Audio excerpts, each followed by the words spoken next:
이름으로 기도합니다. 아멘. 오늘은 사도행전 강의 268번째 마지막까지라는 제목으로 말씀을 준비했습니다. 그야말로 오늘은 2023년 마지막 날, 마지막 주일, 마지막 설교가 되겠습니다. 2023년도입니다. 그래서 설교 제목도 마지막까지인데, 오늘 본문은요, 바울과 바나바가 1차 선교 사역을 끝마무리하는 장면입니다. 바울은 전부 3차 선교 여행을 하는데 오늘 1차 선교가 이렇게 마무리되는 장면인데, 근데 참 이상한 장면이 등장합니다. 바울과 바나바가 평생 동안 걸어본 적이 없는 중증 장애인을 다 고쳐주죠. 사람들이 너무너무 놀라고 흥분해서 어떻게 합니까? 야, 신들이 저 사람들에게 내려왔구나 하면서 말이죠, 어떻게 대우를 합니까? 바나바는 굉장히 잘생긴 것 같아요. 그래서 바나바를 갖다가 제우스 신이라고 이렇게 지명을 하고, 바울은 대충 생겨가지고 헤르메스라고 이렇게 별명을 붙여줬습니다. 그리고 제사장이 소와 화환을 가지고 와서 이 두 사람 앞에 제사를 지내려고 합니다. 왜? 신들로 생각을 하니까. 그때 바울과 바나바는 시침이 떡 대고 그래 맞아 이렇게 하는 것이 아니라 옷을 쫙 찢으면서 우리도 당신들과 같은 부류의 사람인데 왜 이런 짓을 합니까? 이런 헛된 일을 버리라고 우리를 보내셨는데 왜 그러느냐? 이런 우상들을 섬기는 것이 사람의 본분이 아니라 하늘과 땅과 바다 천지 만물을 만드신 분, 시와 때를 따라 비를 내려주시는 그분이 바로 창조주 하나님인데 그 하나님께 돌아와야 됩니다 하면서 복음을 전했습니다. 그리고 사람들이 진정이 됐거든요. 근데 이제 그것이 마무리될 즈음에 뜬금없이 아마 좀 시간이 흐른 것 같아요. 일단의 무리들이 바울에게 달라붙어 가지고 바울을 두들겨 패는 게 아니라 돌멩이를 찍습니다. 돌멩이를 던져가지고 바울을 죽여버립니다. 그리고 바울을 던져버리거든요. 자, 이 사건을 통해서 우리들에게 주시는, 특별히 19절에 나와 있는 말씀을 통해서 우리들에게 주시는 영적인 그 진리가 무엇인지 여러분에게 전하고자 합니다. 첫 번째는요, 마지막까지 변화돼야지 변절돼서는 안 된다는 것입니다. 아무리 생각해도 이해가 되지 않습니다. 왜 루스드라 사람들이 정말 그들이 살아생전에 한 번도 볼 수 없었던 그런 기적을 보고 나서 또 바울과 바나바를 때려 죽이는 수단으로 돌변을 했을까, 급변했을까? 그게 이해가 되지 않죠. 그것은 이렇게 원인을 가르쳐주고 있습니다. 19절에 보면 유대인들이 안디옥과 이고니온에서 와서 그랬어요. 여러분은 성경에 보면 안디옥이라는 곳이 여러 번 등장하는데, 이들은 원래 안디옥에서 출발했었어요. 근데 또 다른 안디옥이 있는데 그 안디옥이라는 것, 지도를 잠깐 보겠습니다. 지도를 보면요, 저쪽에 안디옥이 동그라미 친 안디옥이 있고, 바울과 바나바가 처음 출발했던 안디옥 교회가 있어요. 그쪽에서 쭉 배를 타고 구로 섬에 갔다가 바바에서 배 타고 버가로 갔다가 이렇게 쭉 여러분들이 이 코스대로 제가 지금 계속 메시지를 전하고 있습니다. 그리고 바울이 안디옥 비시디아에 갔다가 그 다음에 이고니온 갔다가 현재 그 가운데에 있는 루스드라에 머무르면서 일어나는 사건입니다. 그런데 그 지금 이렇게 깜빡깜빡거리는데 보이시죠? 그 안디옥, 비시디아 안디옥, 여러분의 이해를 느껴서 깜빡깜빡 눌러주고 있어요. 이 비시디아 안디옥에서 루스드라까지의 거리가 약 160km입니다. 그리고 이고니온에서 루스드라까지의 거리는 45km. 이때 당시에는 자동차도 없었습니다. 아마 말을 이용했거나 걸어왔겠죠.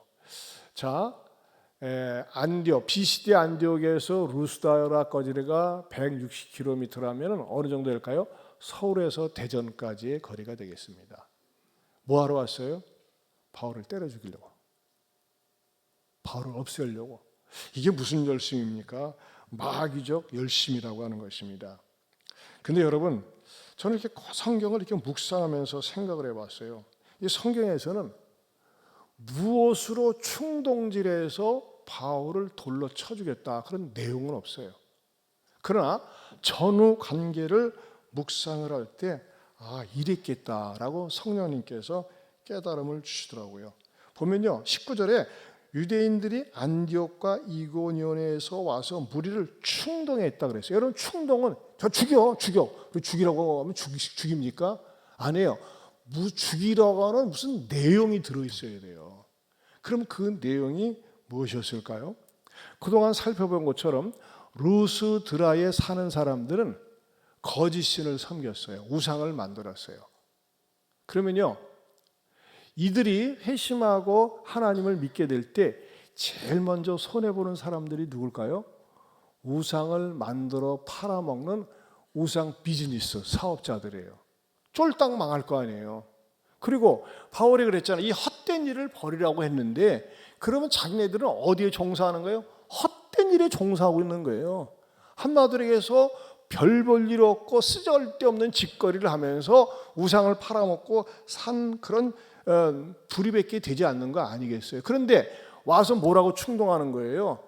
니네들이 저 바울이 바나바가 전하는 예수를 믿으면 당신들의 직업이 웃음꼴이 되고, 그동안 우리가 섬겨왔던 우상도 웃음꼴이 되고, 우리는 마침내 밑바닥 인생을 사는 거나 다름이 없다 하면서 말이죠, 저것들이 전하는 복음을 들으면 우리가 웃음꼴이 된다. 우리가 지금까지 웃음꼴 보지 않고 살았는데 웃음꼴 보며 살면 되겠냐? 좋은 꼴이 받으면 살면 되겠느냐 하면서 바울이 전하는 저 복음은 저건 사기다, 저건 거짓이다 하면서 충동질을 한 거예요. 그리고 우리는 집단적으로 이 사기교에 넘어가는 거다. 그리고 봐라, 하나님이 바다와 천지를 만드셨다고 하는데 하나님이 어디 있냐? 예나 지금이나 그러잖아. 하나님이 어디 있냐? 하나님이 어디 볼 수가 있느냐? 저것은 순 뜬구름 잡는 얘기고 우리가 저런 것들에 넘어가서는 안 된다 하면서 말이죠, 계속 충동질하는데 그 충동질이 어디까지 나가는 거예요? 없애버려야 되겠다. 그래가지고 바울을 돌로 쳐서 죽여버렸다는 것입니다. 여러분, 이런 현상들은요, 예수님이 사역할 당시에도 나타났었습니다. 예수님께서 벳세다 광야에서 남자만 5,000명 모아놓고 말씀을 전하실 때, 전에 말씀드렸죠, 떡을 나눠주기 전에 50명, 100명씩 이렇게 쭉 대열을 이뤄서 앉게 했다고 그랬어요.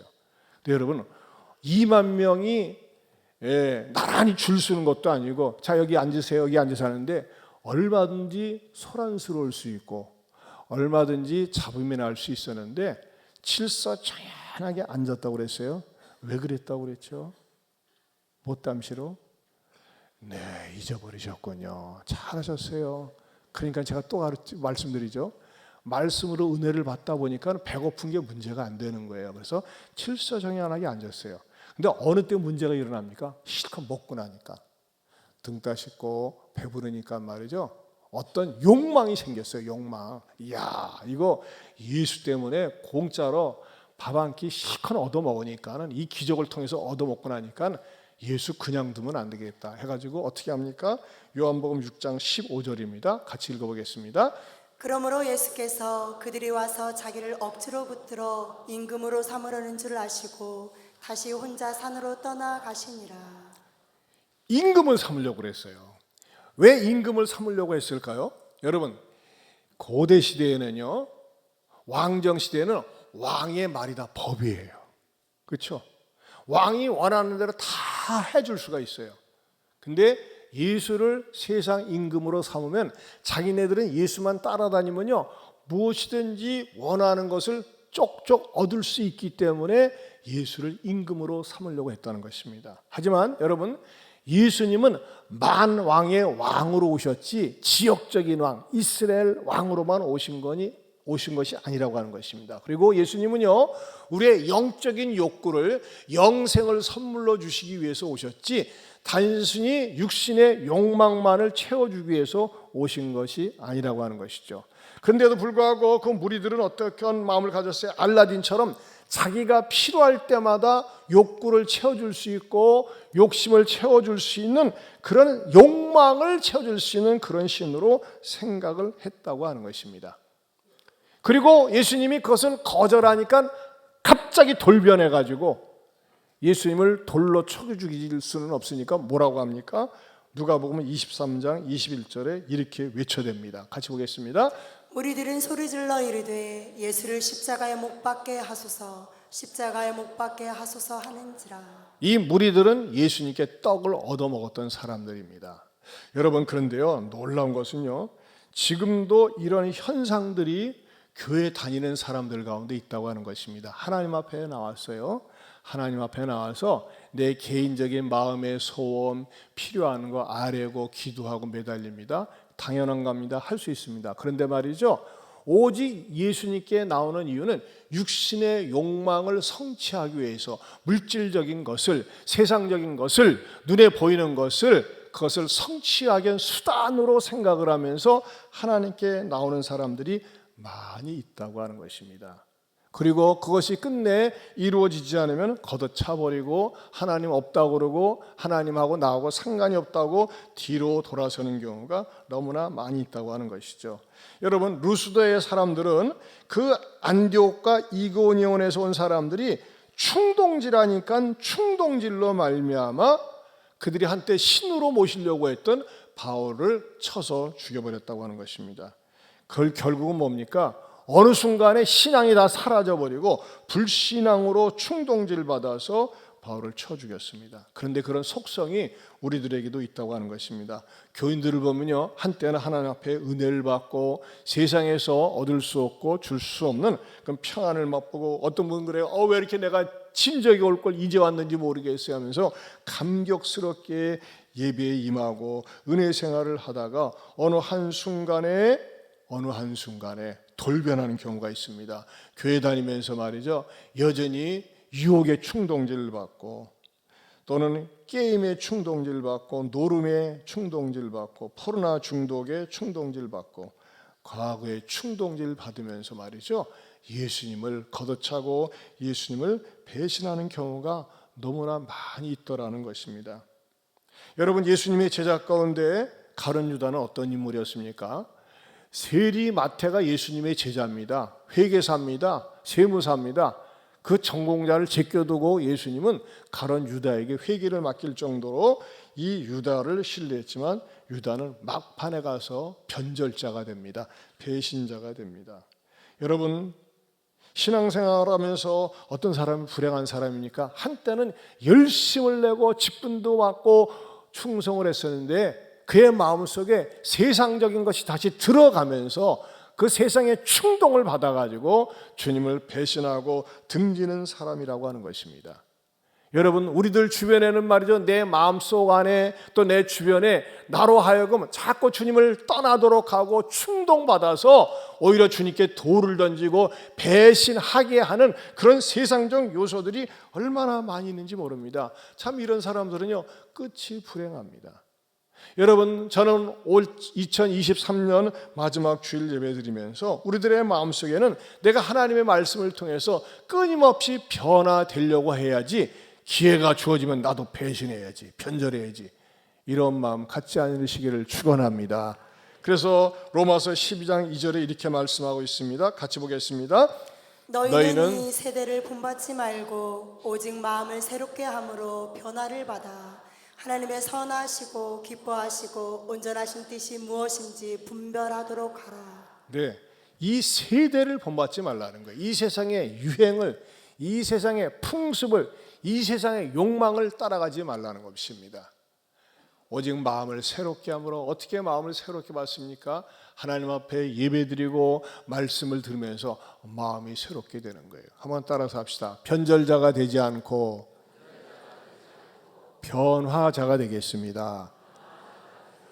당신 교회 다니면서 진짜 변화되었네, 새 사람 되었네, 갈수록 좋아지네, 이런 말을 듣는 것은 얼마나 좋고 행복한 말인지 몰라요. 그런데 교회를 다니면서 말이죠, 자기의 욕망이 채워지지 않는다고, 자기의 욕심대로 되지 않는다고 마음을 바꾸고 변절하는 것, 그건 불행한 것이죠. 또 오늘 본문을 통해서 저에게 주시는 두 번째 진리는, 또 여러분에게 전하고 싶은 진리는 막판에 자살보다는 마지막까지 사랑하자는 것입니다. 바울은 복음을 사랑했습니다. 율법적 신앙에서 참된 신앙을 찾은 다음에 정말 열정적으로 주님의 복음을 전했습니다. 그러나 그에게 찾아온 것은 돌멩이였습니다. 죽음이었습니다. 복음을 사랑했기 때문에, 그러나 그는 끝까지 복음을 전합니다. 이제 계속해서 말씀을 드리겠지만 그는 절대 마음이 가라앉지 않습니다. 주눅들지 않습니다. 오히려 담대하게 복음을 전합니다. 제가 이 설교를 준비하면서요, 지난주에 있었던 가장 큰 이슈에 대해서 한번 짚고 넘어가고 싶더라고요. 뭐 한동훈이가 비대위원장 되고 이재명과 이낙연이가 만난 게 큰 이슈입니까? 아니에요. 그것은요, 이 한 사건 때문에 다 묻혔대요. 어떤 사건입니까? 이선균이가 자살한 사건입니다. 이선균은 젊은 사람입니다. 48살입니다. 자, 우리 세계적으로 히트친 영화 기생충에서 참 거기서도 아주 참 두드러진 배우로 나타났었고, 또 이렇게 제가 이선균을 이렇게 조사해 보니까요, 아주 무명에서 출발해 가지고 그야말로 유명한 배우가 됐어요. 얼굴을 봐도요, 나보다 잘생기고 목소리도 목사보다 목소리가 좋더라고요. 가만히 얘기해도 베이스 톤으로 말이야 쫙 깔아가지고 참 얼마나 좋은지. 근데 이 사람이 자살을 했어요. 아들이 둘입니다. 아들은 중학생, 첫째 막 장남이 중학생이고 또 둘째 차남이 초등학생인데, 그 이름이 말이죠, 희망을 부어넣었어요. 희망. 이름이 외자인데 이룩이에요. 이룬. 너는 이룩할 것이고 이룬다라는 그런 의미로 이룬이에요. 적을 필요 없어요. 그런 거는요, 그냥 듣고 원래 뭐 그런 걸 적어 이름을 베끼려고 그래. 이렇게 희망적으로 그 아이들 이름도 줬는데 뭐예요? 유흥업소에서 어떤 여자와 밤새도록 뭘 하다가 뭐 마약을 먹었느니 피웠느니 마셨느니 어쩌니 저쩌니 하면서 그 혐의로 말하자면 입건돼 가지고 조사를 받다가 계속 무슨 말이죠, 구설수에 시달리느니 악몽에 시달리니 하면서 감옥에 차 안에서 자살하고 말았어요. 여러분, 이게 자살할 건입니까? 마약을 먹는다는 것은 잘못된 것이지만, 만약에 마약 먹은 것 때문에 누가 중상모략한 것 때문에 감옥에 간다고 그러면 감옥에 가서 모든 것을 다 끊고 잊어버리고 감옥에 가서 수양을 하면 얼마나 좋았겠어요. 여러분, 가수 가운데서 윤영주 씨라고 있어요. 윤영주. 지금은 뭐 70 넘은 할아버지가 됐지만은 이 사람은요, 연세대 의대 출신입니다. 의대생이 이 음악성이 있어가지고 노래를 작곡하면서 많은 노래를 히트치기고 국민 가수가 됐잖아요. 근데 이 윤영주도 한참 잘 나갈 때 뭐 했습니까? 하고 대마초 피다가 걸려가지고 그 구치소에서 5개월 동안 갇혀 있었어요. 그의 지위, 명성, 모든 것이 다 밑바닥입니다. 얼마나 창피하겠습니까? 그러나 그 안에서 성경을 읽고 그 안에서 회심을 하고 예수 믿고 완전히 변하여 새 사람이 되는 거예요. 그리고 많은 사람들에게, 많은 젊은이들에게, 또 많은 교도소 사람들을 다니면서 사람들에게 용기와 희망을 주는 그런 가수로 지금까지도 롱런하고 있잖아요. 하나는 그런 의미에서 이성균 말이죠, 돈은 몇백억이 있지, 또 유명한 아내가 있지, 또 아들들이 있지, 뭐가 부족해요? 감옥에 좀 가면 어떻다고. 근데 그것 때문에 못 견뎌가지고 자살을 하고 말았어요. 얼마나 안타까운지 몰라요. 여러분, 다시 한번 부탁합니다. 자살하지 마세요. 암만 힘들어도. 자살하면 지옥 갑니다. 옆 사람 쳐다보면 오늘 자살할 예배 한 번 드리고 자살하려고 한 사람이 한 사람이 있을지 몰라요. 옆 사람 쳐다보고 얘기합시다. 자살하면 지옥 가. 존말로 할 때 살자. 이와 반대로 아주 감동적인 사진을 하나 찾았어요. 몇 개월 전에 우크라이나 키우의 그 한 병원에 있는 모습인데, 육군 47여단 항공정찰 장교인 안드리라고 하는 이 장교가 러시아군과 전투 중에 중상을 입었는데, 양쪽 팔을 잃고 두 눈을 잃었어요. 그리고 청각 일부를 잃었습니다. 얼굴은 여전히 피범벅이 되고 목에는 보조장치를 두르고 있습니다. 자, 이 첫 번째 사진을 보세요. 안드리의 아내 알리나는 병원에 머무르며 그의 연인을 돌보며 빵을 먹여주고 있습니다. 아, 이 사진 보세요. 얼마나 애잔한지 몰라요. 두 번째 사진 보세요. 아, 눈을 잃었어요. 양팔을 잃었어요. 귀는 청각 잘 들리지 않아요. 그런데 아내가 남편의 몸에 기대면서 온몸이 만신창이가 된 안드레 옆에는 아내 알리나가 눈을 감은 채 그의 어깨에 기대 팔로 감싸 안고 있다는 것입니다. 여러분, 뭐라고 얘기하면서 있었을까요? 여보, 걱정하지 마. 내가 끝까지 곁에 있어 줄게. 참 얼마나 아름다운 그런 모습입니까?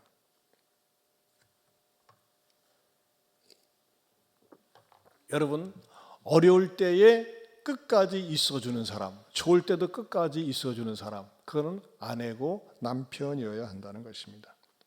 감히 이것과 비교는 되지 않지만은 저에게도 그 아내의 소중함을 아주 절실하게 깨닫는 사건이 일어났습니다. 이번 주 일어난 일입니다. 지난 25일 성탄절에 아내가 새벽 기도를 마치고 목양실에 들어오는데 털신을 벗는데 원래 두 손으로 벗어야 되는데 하나 오른발을 벗고 왼발에 있는 털신을 벗으려는데 게을러 터져가지고 그 발로 말이죠. 발로 갖다 이렇게 밀어가지고 우리 그렇잖아요. 안 벗겨지면 발로 갖다가 이렇게 벗으는데 발로 이렇게 밀어서 벗다가 꽈당 넘어졌어요. 그래가지고 여기가 부딪히고 왼쪽 발도 넘어진 거예요. 제가 그 소리를 듣고 왜 그랬더니 얼굴 나 어때? 좀 펄었는데? 그래도 다행이다. 그리고 이제 다리는 어때? 괜찮아? 오전에 괜찮았어요. 그래서 오전 예배도 드리고 막 뺄뺄거리고 오르락내리락 했는데 점심 먹고 나서 오후가 되니까 아이고 막 소리를 지르면서 말이죠. 막 발을 조금도 못 움직이는 거예요. 못 움직이는 거예요. 그래서 막 바지를 벗겨주라고 그러고 막 제 아내니까는 막 옷 갈아입혀주고 막 하는데 난리가 났어요. 나 꼼짝을 못해요. 아파가지고 움직이면 아픈 거 움직이면은 그래가지고 제가 자격증도 없지만 급조 요양 보호사가 돼가지고 아내를 따라다니면서 시다발이를 하는 겁니다. 이야, 근데 말이죠, 막 하는데 뭐 하나서부터 열까지 아무것도 할 수가 없어요. 움직이지를 못하니까 말이죠. 그래서 어딜 조금만 움직이려고 그래도 뭐 구루마가 있는 것도 아니고 그 뭐죠, 할머니들 끌고 다니는 거 그거 있으면 좋겠던데 그래가지고 의자를 밀고 다니는 거예요. 그래서 내가 안 되겠다 싶어가지고 우리 이미옥 집사님도 전에 그런 사고가 있어가지고 전화해가지고서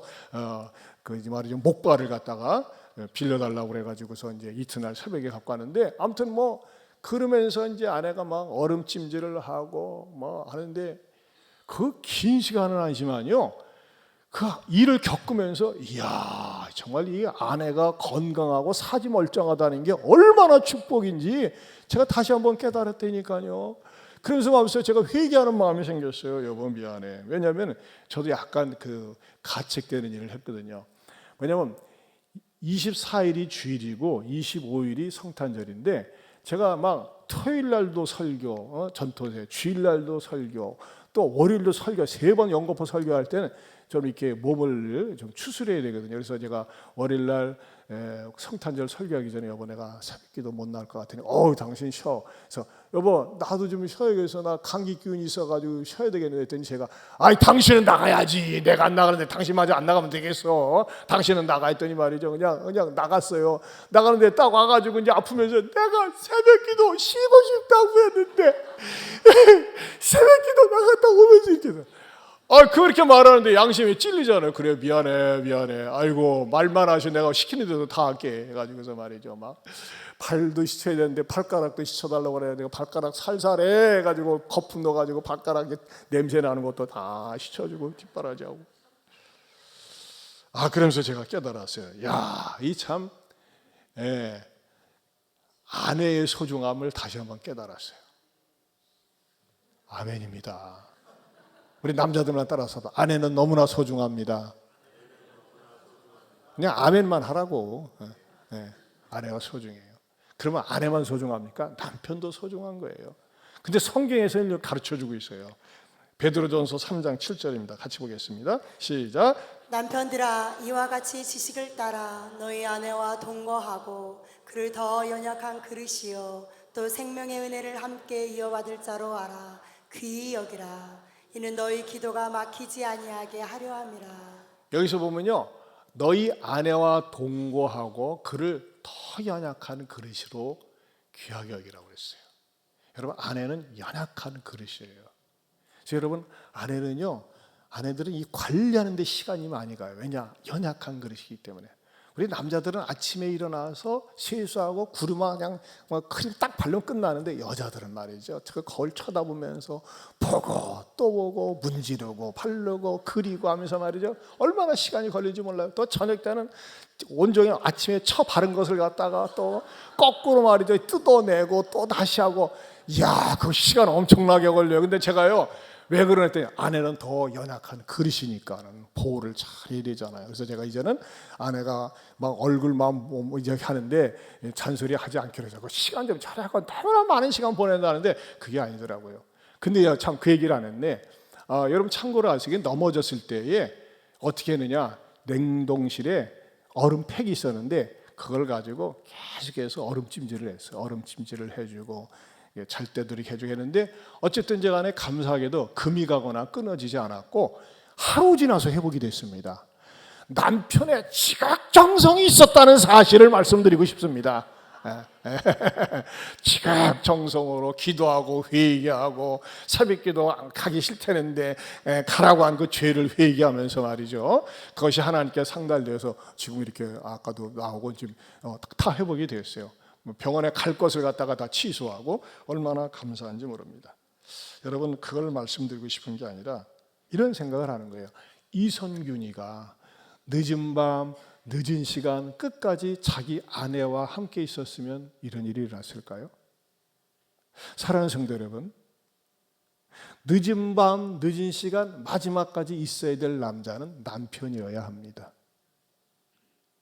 늦은 밤 늦은 시간 마지막까지 있어야 될 여자는 아내여야 합니다. 여러분, 속상하고 화난다고 남의 여자 남의 남자 늦게까지 있으면서 뭐 이상한 거 하다가 그렇게 나중에 걸려가지고 이용당하고 배신당하고 봉변당하지 말고 현재 있는 여러분의 남편이나 아내, 가족을 끝까지 귀하게 여기시기를 주님의 이름으로 축원합니다. 축원합니다. 세 번째는요, 부당한 고난 속에 참는 아름다움이라는 것입니다. 여러분, 바울이 좋은 일을 하고 돌로 쳐 죽임을 당했어요. 그야말로 이런 걸 갖다 뭐라 합니까? 마른 하늘의 날벼락이다 그러지 않겠습니까? 아니, 지들이 좋아가지고 말이죠, 신들로 삼겠다고 할 때는 언제고, 아마 이런 생각 들어갔을 거예요. 아유, 가만히 있어봐, 신들로 삼겠다고 했을 때 그래 그렇게 해 하면서 슬슬 차분하게 가르치면 될 텐데, 뭐 그냥 옷을 찢으면서까지 우리는 신들이 아니야, 우리는 보통 사람들이 하면서 말이죠, 과감하게 복음을 전하다가 이런 봉변을 당했어요. 얼마나 억울하고 얼마나 분하겠습니까? 여러분, 성경에서는요 점잖게 표현하는데 19절에 보면은 바울을 쳐서 죽은 줄로 알고 시외로 끌어내치니라 그랬지만은 현대인의 성경에 보면 내다 버렸다 그랬어요. 뭐예요? 완전히 죽은 시체예요. 그러니까 20절에 보면 제자들이 둘러섰을 때, 여러분 둘러선 거는요 왜 둘러선 줄 알아요? 이거 장례 어떻게 처리할까? 그것 때문에 그런 거예요. 이제 다음 주일에 이제 그 다음 사건에 대해서 무슨 일이 어떻게 전개되는지 말씀을 드릴 거고, 자, 오늘 여기까지를 좀 말씀을 드리고 싶은 거예요. 바울이 잘못한 게 뭐가 있습니까? 안 그렇습니까? 바울은 율법을 쫓아 살다가 주님을 만난 다음에 복음을 위해서 전심전력해서 삽니다. 그리고 잘못 살아온 사람들에 대해서 이 헛된 것을 버리고 하나님을 믿고 살라고 한 것밖에 없는데, 그 악한 무리들의 충동을 받아가지고 그야말로 돌세를 받고 비참하게 죽어 있는 것입니다. 그러면 여러분 이럴 수도 있잖아요. 우리가 이런 일을 많이 당하기 때문에 그러는 거예요. 나는 열심히 살아온 것밖에 없는데, 내가 한 것은 착한 일밖에 없는데, 좋은 일밖에 없는데 왜 나에게 억울한 일이 생기느냐 이거예요. 부당한 일이 생기느냐 이거예요. 이럴 때 해석이 안 됩니다.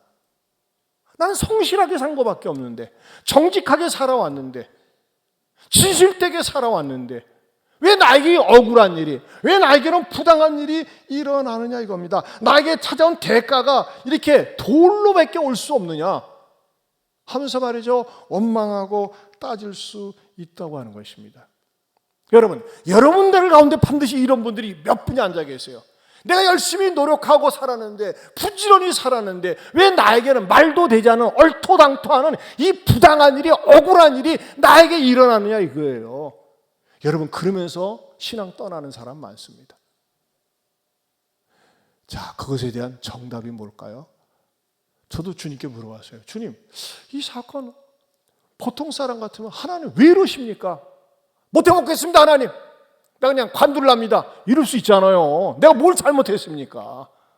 근데 성경을 전체로 놓고 볼 때, 바울이 그 억울하고 너무나 부당하게 당한 이 돌 맞아 죽는 사건을 이렇게 받아들였겠구나 하면서 감동을 주시더라고요. 어디 나와 있어요? 베드로전서 2장 19절에서 20절입니다. 같이 보겠습니다. 같이 봅니다. 부당하게 고난을 받아도 하나님을 생각함으로 슬픔을 참으면 이는 아름다우나, 죄가 있어 매를 맞고 참으면 무슨 칭찬이 있으리요. 그러나 선을 행함으로 고난을 받고 참으면 이는 하나님 앞에 아름다우니라. 솔직히 말씀드려서요, 이 말씀은 좀 어렵습니다. 말도 안 돼, 말 같은 소리 해야지, 아름다운 것을 어디다 갖다 붙여, 이렇게 얘기할 수 있다는 겁니다. 그러나 여러분, 교회에서 성경적으로 건강하게 가르치는 목표가 뭔지 아십니까? 우리는요, 그리스도인들에게 향해서 가르치는 목표는 세상적인 성공보다는 성결이라고 하는 것입니다. 그리스도인들의 목표는 외형적인 아름다움보다는 내면적인 성품의 아름다움을 교회에서는 가르쳐야 되고 가르침 받아야 된다는 것이죠. 여러분, 부당하게 고난을 받았는데 아름답대요. 말이 됩니까? 그런데요, 부당하게 고난을 받아도 누구를 생각함으로? 하나님을 생각함으로 슬픔을 참으면 이는 아름답다 그랬습니다. 사실 인문학적인 관점에서 보면요, 앞뒷말이 맞지가 않습니다. 고난을 당했는데, 두들겨 맞았는데, 이용을 당했는데, 배신을 당했는데 뭐 하나님을 생각하면 아름답대. 여러분, 여기까지 끌어당겨질 수 있겠어요? 근데 당겨져야 합니다. 그럼 어떻게 하면서 당겨집니까? 그 다음 뒷구절도 볼까요? 그러나 선을 행함으로 고난을 받고 참, 선을 했어요. 착한 일을 했어요. 그런데 이는 하나님 앞에 아름답다 그랬습니다. 내가 열심히 살아왔는데 이용당하고 배신당하고 사기당하고 병들고 어려운 일을 겪는다 이겁니다. 왜 이런 일이 일어납니까? 우린 따집니다. Why? 하나님 나한테 왜 이러십니까? 이제 수능고사가 끝났는데 내가 열심히 공부했는데 하나님 왜 성적이 안 나옵니까? 나 중고등부 때 열심히 다니고 봉사도 했는데 왜 성적이 안 나옵니까? 임용고사 왜 안 됩니까? 왜 취직돼야 되는데 안 됩니까? 뭘 잘못했습니까? 하나님 떠납니다. 빠이빠이. 그런 애들이 많아요. 여러분, 이거 기억하세요. 열심히 살아왔어요. 최선을 다했어요. 정직하게 했어요. 성실하게 했어요. 근데 여러분에게 불리한 일이, 억울한 일이, 말도 되지 않는 일이 주어질 수 있습니다. 그게 뭡니까? 그게 바로 부당한 고난입니다. 정답입니다. 부당한 고난입니다. 이해되지 않는 합당한 고난이 아니에요. 부당한 고난이에요. 그런데 어떻게 하라고요? 하나님을 생각함으로 참으라는 것입니다. 하나님의 무엇을 생각합니까? 하나님의 본질을 생각하세요. 하나님의 본질. 하나님은 우리로 하여금 고생하며 근심하게 하심이 본심이 아니라고 그랬습니다.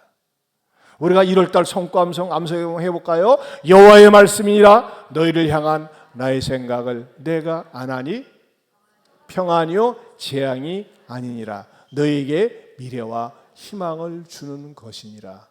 여러분, 하나님은 어떤 분이냐? 당신의 자녀들에게 재앙을 주는 목적이 아니에요. 근데 우리는 당장 멀리 있는 것을 보지 못하기 때문에 눈앞에 당하는 부당함만 보고서 그 부당함과 하나님을 연결시키니까 하나님을 떠나고 싶고 하나님을 떠나는 일들이 비일비재한 거예요. 아니에요, 여러분. 정말 하나님의 자녀라면 여러분들이 말도 되지 않은 부당한 일을 당했을 때 하나님 정말 이해가 되지 않습니다. 왜 이 부당한 일을 당하는지 모르겠습니다. 그러나 하나님, 저는 하나님의 본질을 믿습니다. 하나님의 선하심을 믿습니다. 내가 하나님의 자녀인 이상 결코 하나님이 나를 버리지 않고 외면하지 않는 하나님의 선하심을 믿습니다라고 믿고 나아갈 때 하나님은 그 사람에게 반드시 합력해서 선한 곳으로 이끌어 주십니다. 어떻게 이끌어 주시느냐? 그것은 제가 다음 시간에 이어서 말씀을 드릴 겁니다. 사랑하는 성도 여러분, 부당한 고난 당하신 분 계시죠? 사기당하고 배신당하고 직장에서 말이죠, 누가 나 뒷담화치고 나를 이용하고 나를 골탕 먹이고 나를 불리하게 하고 내 돈 떼먹고 나를 이용해 먹은 그 인간, 생각만 해도 울분이 일어납니다. 그거 어디에 포함되니까? 부당한 고난에 포함됩니다. 그것을 갖다가 여러분들이 울분으로, 분노로, 혈기로 풀어보세요. 아무것도 남는 게 없어요. 오히려 몸이 망가집니다. 생각이 망가집니다. 그러나 하나님, 내가 이런 부당한 고난을 당했지만 하나님, 이 부당한 고난 속에는 하나님의 본성을 의지합니다. 하나님이 결코 나를 버리지 않고 합력해서 선을 이루실 하나님을 믿습니다 하면서 나갈 때 하나님께서는 여러분을 아름다운 그리스도인의 성품으로 만들어가고 아름답게 빚으신다는 것입니다. 성경의 아름다움은 외형적인 아름다움이 아닙니다. 내면 세계의 아름다움입니다. 아무리 돈이 많고 잘생기고 학력이 있어도 교만해 보세요. 건방져 보세요. 누가 존경합니까? 그러나 이루 말할 수 없는 고난과 어려움을 당하는데도 불구하고 입술에 미소가 있고 여유가 있고 마음이 포근할 때 우리는 그 사람의 인격에 반하게 됩니다. 이것이 아름다움이라는 것입니다. 사랑하는 성도 여러분, 우리가 신앙생활하면서 무슨 일이 있어도, 어떤 일이 있어도 마지막까지 참을지언정 변절자가 되지 마시기를 축원합니다. 여러분의 가정 속에 어떤 어려움이 있어도, 무슨 모욕스러운 일이 있어도 자살할 생각하지 마세요. 그래, 나는 악착같이 살아서 내 가정을 지킬 거야, 내 아이를 내가 지킬 거야, 이런 마음을 가지시기를 축원합니다. 여러분, 한 가정에 누군가 자살해 보세요. 자살의 영이 그 집안을 떠나질 않습니다. 늘 슬프고 늘 우울하고 그때가 돌아오면요, 나도 죽을까 이런 마음이 생기는 거예요. 돈이 여러분을 갖다가 뭐라 합니까? 자녀가, 남편이, 아내가 여러분을 힘들게 합니까? 암만 그래도 나는 악착같이 살리라. 두 눈 부릅뜨고, 옆에 사람 쳐다봅시다. 두 눈 부릅뜨고 나는 악착같이 살 거야. 아니죠. 나는 주님 의지하고 살 거야. 네, 주님 의지하고 살아야죠. 더 나아가서 여러분, 오늘 여러분들이 이 메시지에 응답받는 사람이 있습니다. 부당한 고난. 왜 나에게 이런 일이 일어나는가? 여러분, 하나님께서는요, 여러분의 성품을 더 주님 닮은 사람으로 아름답게 빚기를 원하시는 겁니다. 여러분들이 그대로는 안 되기 때문에 하나님께서 부당한 고난을 주셔서 하나님 앞에 엎드리게 하시고 눈물, 콧물, 침물, 산물이 번복이 되면서 내 얼굴은 망가지지만 내 속사람은 날로 새로워지고 주님을 닮아가는 것입니다. 이런 은혜가 여러분에게 있기를 축원합니다. 제가 찬양을 하나 준비했습니다. 김석균 목사님이 작사 작곡한 건데 제가 이렇게 제작을 했어요. 주님의 은혜로 살아가는 당신의 모습이 참 아름다워요. 부당한 고난을 감당 잘하는 당신의 모습이 너무 아름다워요. 우리 한번 같이 부르겠습니다. 주님의 은혜로 살아가는 당신의 모습이 참 아름다워요. 부당한 고난을 감당 잘하는 당신의 모습이 너무 아름다워요. 누구를 감동시킬까요?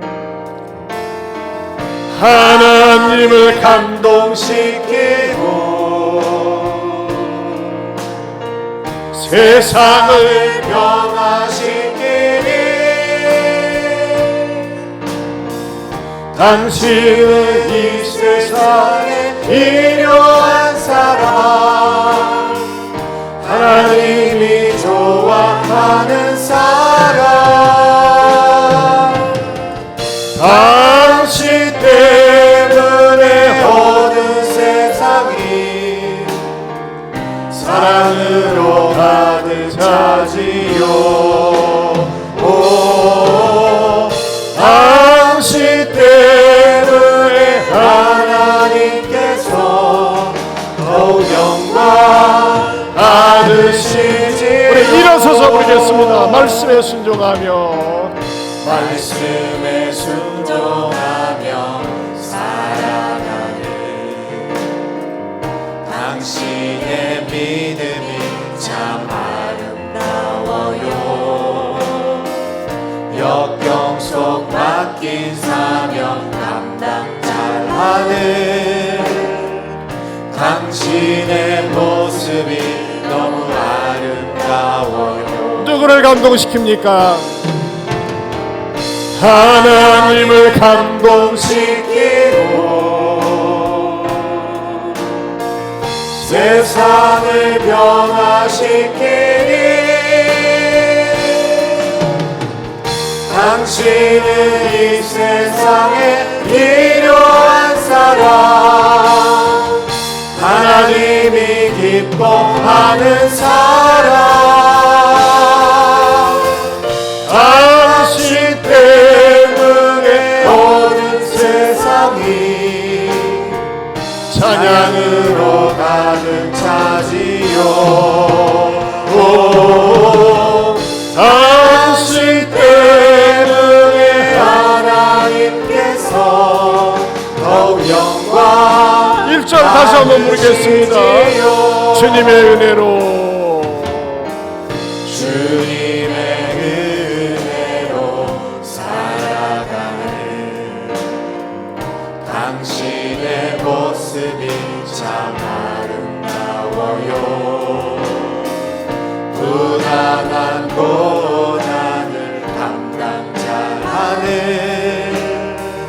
당신의 모습이 너무 아름다워요. 하나님을 감동시키고 세상을 변화시키니 당신은 이 세상에 필요한 사람, 하나님이 좋아하는 사람, 당신 때문에 온 세상이 사랑으로 가득 차지요. 오, 당신 때문에 하나님께서 더욱 영광 받으시지요. 여러분, 부당한 고난 때문에 힘들어하는 분들 계시죠. 마음이 상한 분들 계세요. 또 옛날 일을 생각하면 그 인간 때문에, 그 몹쓸 인간 때문에 내가 배신당하고 이용당하고 공궁에 처하는 그런 것 때문에, 그런 것을 생각할 때마다 분노가 치밀어일 때도 있습니다. 여러분, 그런데요, 놀랍게도 그런 것 때문에 하나님 앞에 나오게 된 분들이 많이 있어요. 여러분, 부당한 고난 있는 모습 그대로 주님께 아뢰세요. 하나님, 내가 부당한 고난을 당했어요. 이용을 당했어요. 배신을 당했어요. 열심히 살아왔는데, 정직하게 살아왔는데 왜 나에게 이런 슬픈 일이, 억울한 일이 있을 수 있나요? 있는 모습 그대로 주님께 내놓으세요. 여러분의 눈물은 하나님 앞에 값진 보석입니다. 그러면 주님께서 여러분을 터치하여 주시고 어루만져 주시고 싸매 주실 겁니다. 그리고 주님, 이 부당한 고난, 하나님이 나를 향하신 계획을 생각하면서 하나님의 본성을 의지해서 참고 이기게 해달라고 기도해 보세요. 하나님께서 여러분을 치료해 주시고 감당할 수 있는 힘을 주세요.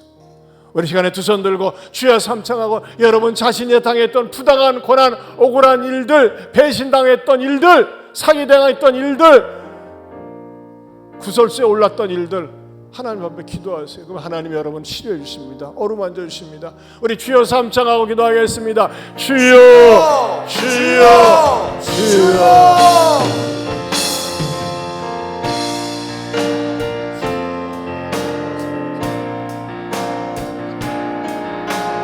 아버지, 아버지.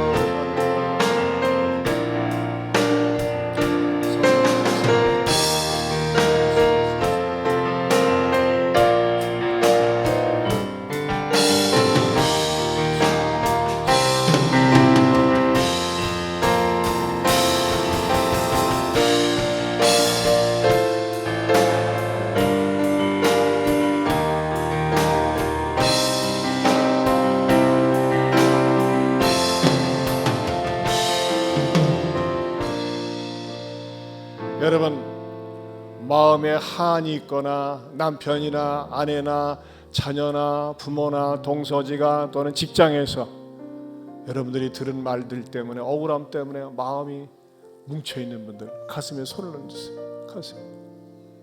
또 여러분 아픈 배에 손을 얹으세요. 하나님 아버지, 때로는 내 마음이 찢어지게 아플 때가 있습니다. 너무너무 아파서 잠도 오지 않고, 그 일을 생각하면, 그 인간을 생각하면 분노가 일어날 때가 있습니다. 불면에 시달립니다. 소화도 되지 않습니다. 주님, 내 이상한 마음, 내 억울한 마음, 하나님 사랑하는 성도들에게 찾아가셔서 우리 주님이 피 묻은 손으로 어루만져 주시옵소서. 아멘. 고쳐 주시옵소서. 아멘. 예수 이름으로 명하노니 내 마음속에 있는 한은 떠나갈지어다. 아멘. 원통함도 떠나갈지어다. 아멘. 화병도 떠나갈지어다. 아멘. 질병도 떠나갈지어다. 아멘. 그래서 주님 주시는 평안함이 있고, 오늘 말씀을 붙들고 하나님이 나를 버리실 수가 없고 버리지 않는 하나님의 본성을 붙들면서 잘 감당하고 극복하는 은혜를 허락하여 주시옵소서. 아멘. 예수님 이름으로 기도합니다. 아멘. 우리 찬양 다시 한번 1절만 부르겠습니다.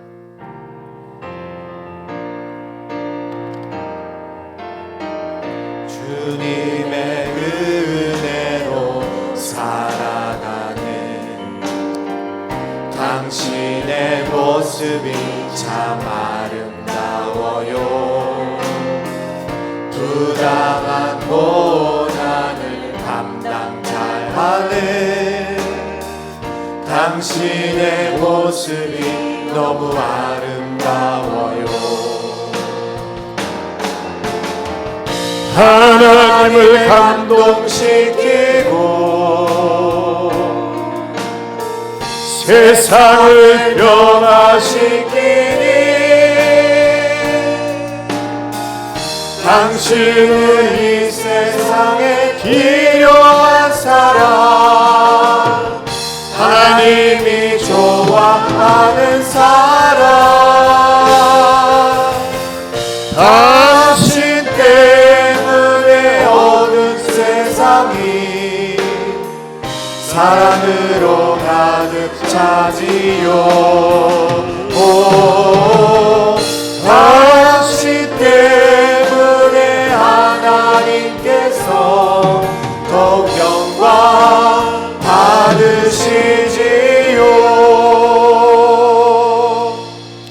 이제는 우리 주 예수 그리스도의 은혜와 하나님 아버지의 변함이 없는 사랑과 성령님의 감화감동 교통하심의 은혜가, 부당한 고난을 당했지만 하나님을 생각함으로 참고 견디며 아름다운 내면의 세계를 만들어 가겠노라고 다짐하는 모든 성도들 위해 영원토록 함께 있을지어다. 아멘.